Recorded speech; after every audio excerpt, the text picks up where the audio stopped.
Два способа скажу для ребенков. Ладно? Если кашель у ребенка, два способа.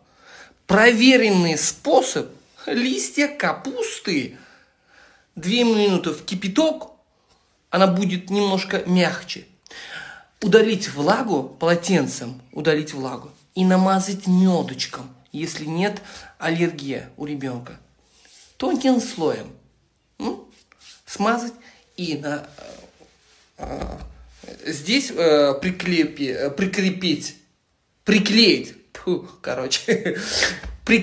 сюда лист капусты и сюда, понятно? И завернуть на 2 часа. Потеть будет, да? Это первое.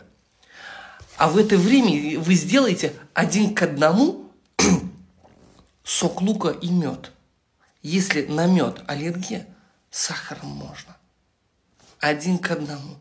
Делайте так. Или лук надо порезать и посыпать сахаром.